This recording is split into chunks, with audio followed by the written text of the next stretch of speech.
Thank you, Chelsea, for that awesome introduction. And although I don't see the faces here, it's nice to see several names that I can recognize. Thank you all for coming and joining to actually travel along with me in my journey. I would like to thank Maria Callas for her enthusiastic nomination, and also all the people who had sent their supporting letters, all the letters that came across the globe, literally. And special thanks to my students whose letters were especially touching. And this reminds me why I actually wanted to come into a profession like teaching in academia along with research. It's highly gratifying to know that I could make a difference in several students' lives. And that's exactly why I had joined this service. So thank you all. And also want to thank the Women's Studies program and the committee for taking time to go through all the nominations. I'm sure there were other strong candidates. Thank you for your efforts in making the choice. I'm humbled to accept this award and join the legacy of other ETSU notable women that I've just seen. It's quite an honor. Thank you. So I'm sure the other speakers felt this before as well. We are always asked to explain the journey that brought us to where we are today. And this literally forced me to look back. Actually, I've never taken so much time to go back and think about what I have accomplished or what I have done, where I have come from. But this exercise has given me that opportunity to go down my memory lane. And I realized that 50 years of my life, or 51 to be precise, has been filled with a lot of moments that are exciting, but also I have overcome several challenging situations as well. So I'll take you back down that memory lane, and from the very beginning, you'll have to travel with me the 50 years. So I was born in this rural state of northern India, Bihar, in a very rural city, underdeveloped area. Although my parents come from south here, this is Andhra Pradesh, this is our native state. My parents spent most of their adult life in most part of northern India for their job. My father grew up from the ranks of draftsman to chief engineer working for sugar industry, and he retired recently. And my mom, like many other women who does not have the luxury to retire, is a homemaker and has taken up a lot of burden raising the children and various other tasks. My parents, when I was 3 years old, they had to make a very tough decision, but they were very sure of that decision, and that is to leave myself and my brother with my grandparents in Andhra Pradesh.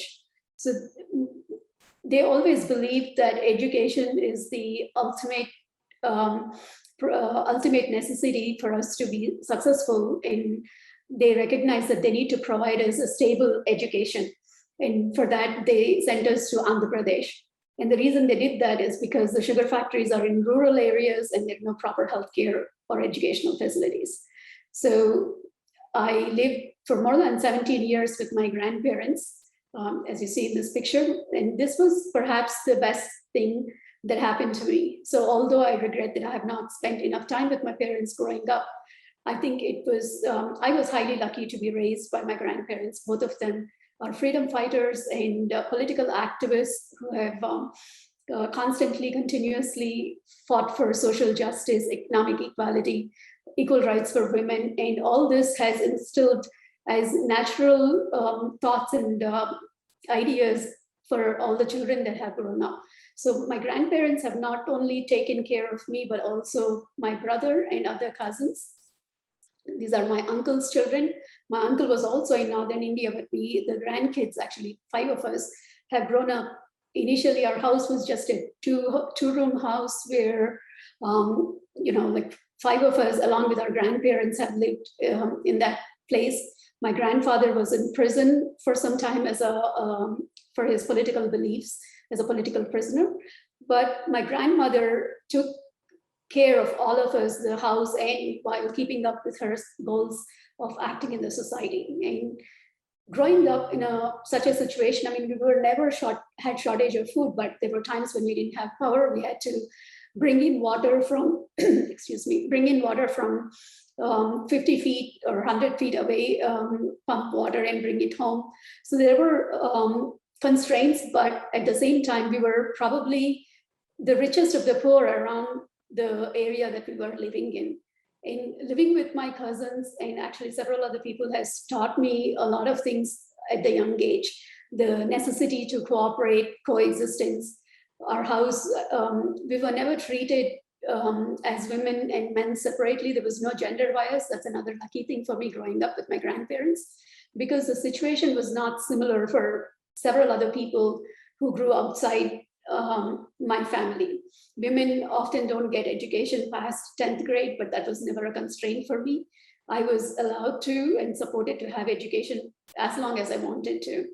So most of my childhood, along with my cousins, happened in one school, starting from kindergarten, lower kindergarten, to completion of my BS degree. I was in a same institute called St. Teresa's. This is a convent school, as you may recognize. My parents, especially my father, was also very insistent that we study in English medium. At the time, students had the opportunity to study in English or our native language, Telugu, or Hindi. There's no Hindi medium, but we have to still learn Hindi as our, since it's our national language. So we were proficient in 3 languages. As you can see in the picture also that I studied in all girls high school. And because we were same group of students that were moving from one grade to another, we had very strong relationships that we have built over time. Several of us have been together for 10 to 15 years. And many of them are still in contact, and they're literally like family to us. We've always supported each other. This is our growing up, our BS degree, where I have earned a bachelor's degree in botany, zoology, and chemistry because of my passion for both biology and chemistry. I could not decide which subject I wanted to, and I did a triple major.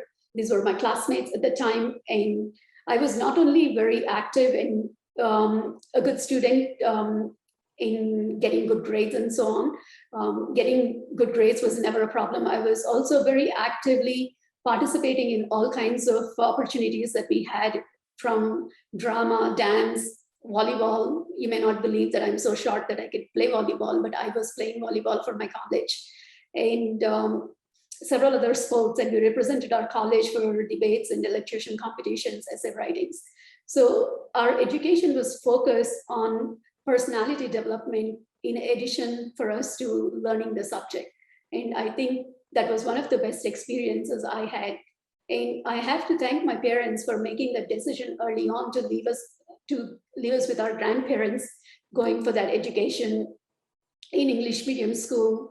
And we had such a stable education as well as stable relationships that we have maintained through the friends along the time.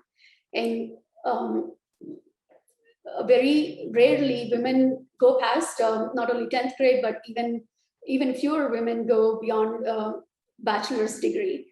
Again, I had all the support that I needed, and I cleared a national entrance exam, a highly competitive exam, to accomplish a seat in MS University, Baroda, one of the highly acclaimed school for master's degree in biotechnology. These were my classmates. Surprisingly, if there is any gender bias, we only have 3 boys in our class versus 12 girls. Of course, the guys enjoyed that ratio. Master's program was the first one that has open gates for us to do research. It's often when I do undergrad labs here, or labs that what we provide for graduate students here, reminds me of how little we had growing up in schools. In undergrad degree, we only saw pictures of experiments. As a graduate student in master's programs, maybe one experiment would have been done for the entire class as a demo, because ingredients were too expensive for us to have individual tables and individual lab kits for us to do experiments. So everything was very limited. but we definitely made the best out of what was possible. We enjoyed the opportunity that we had at every moment and excelled. Each of us had a master's mentor and thesis that we had to complete in order to earn our degree. And once we completed master's, most of us have applied for PhD programs. And I was so proud to get into this institute. This is a world-class premier institute, Center for Cellular and Molecular Biology in Hyderabad, where I got a PhD admission, and I was there for about a month. And I get a call from the director who tells me, Aruna, you have to leave the institute. And I was in deep shock. I was told that my final exam score was less by 2% than what they expected on the qualified mark. And so they had to ask me to leave. And my master's score, whatever, I will not go into the details, did not reflect my potential. It had some political influence and other conflicts that were going in the school that affected my final grade. But whatever might be the reasons, this was the first major disappointment that I have faced. And I had to come out of this PhD program. I spent several days, maybe the first time I felt really depressed. And although there were several institutes that have offered me PhD program, I felt like I can't go to any other university after I've rejected from one of the topmost institutes. So I took time to figure out what I need to do. My boyfriend at the time, we both wanted to start a business. And during my master's project, my research was on plants where I was studying dormancy break, which is that these plants, even when they have injury or when they're growing old, they put out these baby plants in their leaf. This is, of course, asexual reproduction. But what is at this point is when I learned fascinating aspects of plants, that you can pick any piece of plant and make it into a whole plant. This is not possible with animals. This is the first time I have developed my love for research in plants, especially culturing them. And so I went on to work in two different industries, Godrej Biotech and Parry, one in Hyderabad and the other in Bangalore, where I was gaining experience in tissue culture of various plants, ornamentals, sugarcane, banana, orchids, and so on. And after 3.5 years or about 4 years of experience in industry, I felt like I had enough idea of what I wanted to do. So we started a company.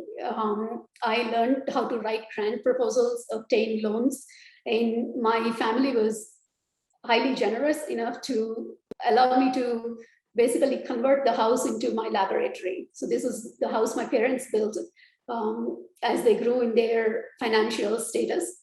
And so the ground floor here was converted into a laboratory. We had enough space to have a secondary nursery and greenhouse, and I've obtained loan and constructed this. I also got married in that time, and right at the time of my daughter's birth, which was in 96 December, in January of 97, I was ready to start my company and get started on the work. I was very excited of what we were doing. I reached out to several industries and other companies to market our products. This is our growth room. This is Professor Jesrai, Yogesh Jesrai. He was my master's mentor. He was so proud of me that I was courageous enough to start a business, let alone, when I said women do not have the opportunities to come that far, but I have not faced those obstacles.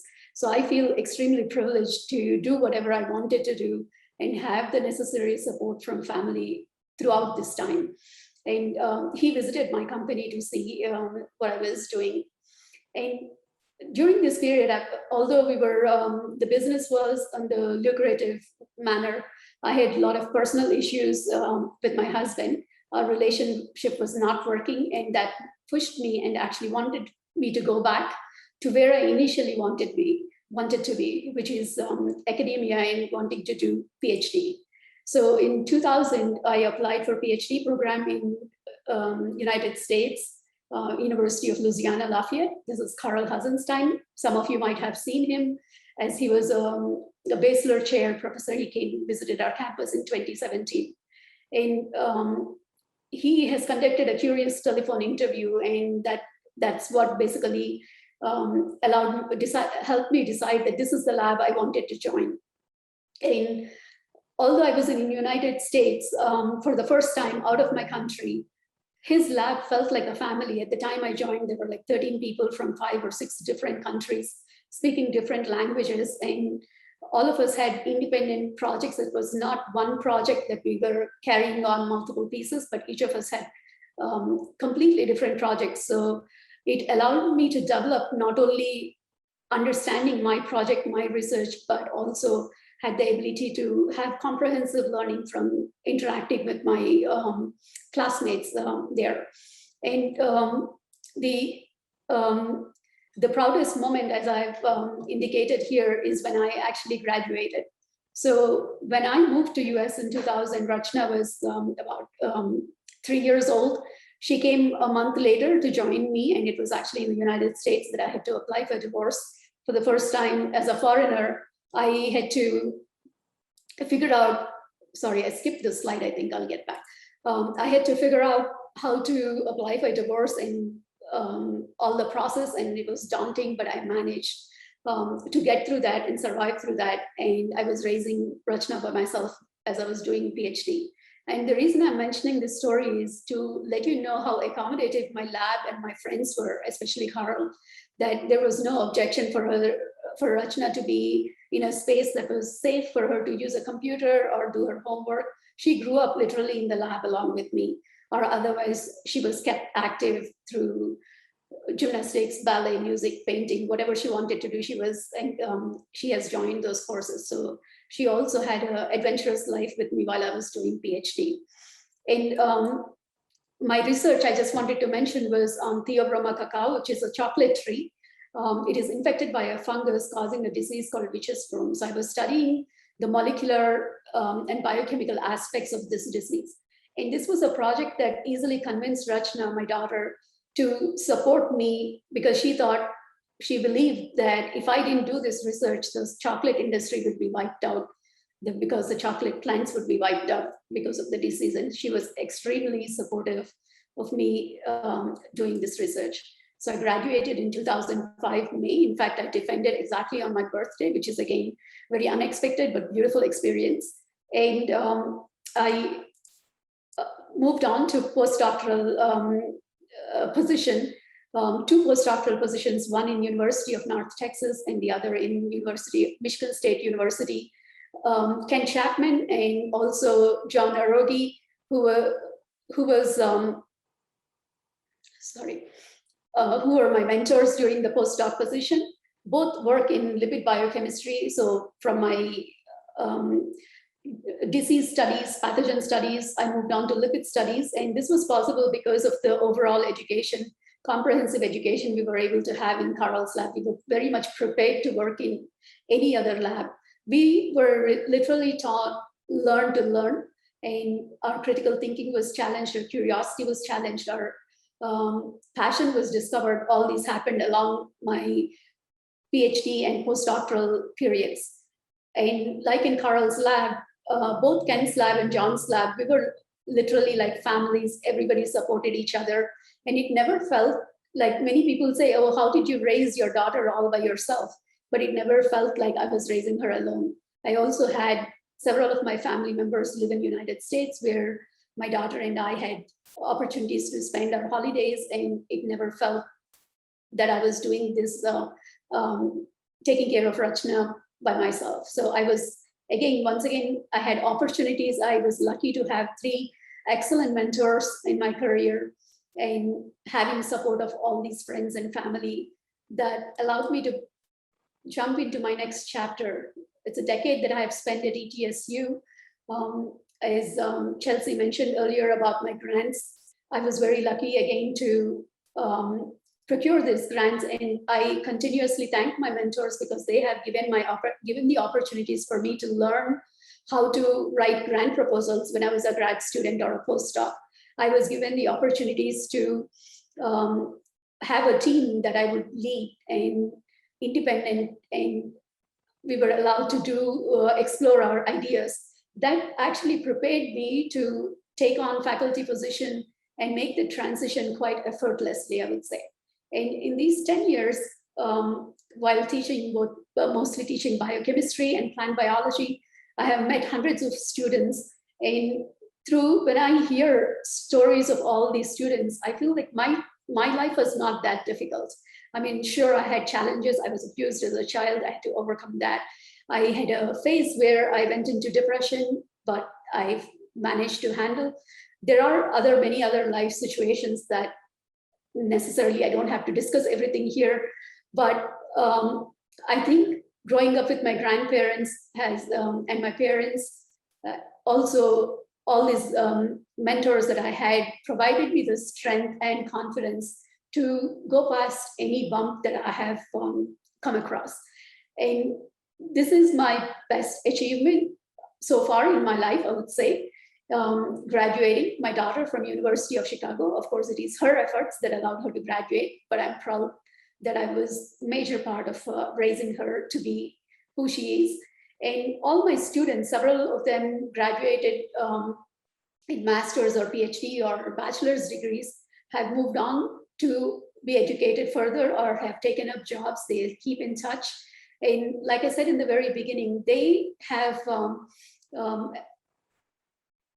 communicated with me of how much they have learned from me and how I have inspired them to be inspired to do their research work. And I feel like I have just carried on the legacy of what my mentors have provided. And I believe that taking the time with your students, even if they are not your students, a little bit of empathy and not only intellectual support, but emotional support takes them a long way, especially international students who've come for the first time, left their families into a different culture, face a lot of difficulties that we may not realize as professors or as teachers on the other end. But since I was a graduate student, international student, I'm very sensitive to those issues. And I think that is one of the factors that I was able to help my students as much as I could. And with that, I will just bring myself to the present day. I'm still conducting research on lipid biosynthesis using avocado as a model system, for which I have funds from United States Department of Agriculture. And I'm also conducting research on moss to understand how they tolerate stress, which is funded by National Science Foundation. As you may know, I've recently been promoted to the professor position, and I'm currently working as a science policy advisor for United States Department of Agriculture, Foreign Agricultural Services as a AAAS fellow. I just started there in September, and I'm enjoying this different aspect of experience that I'm gaining tremendously. With that, I would like to thank you all for patiently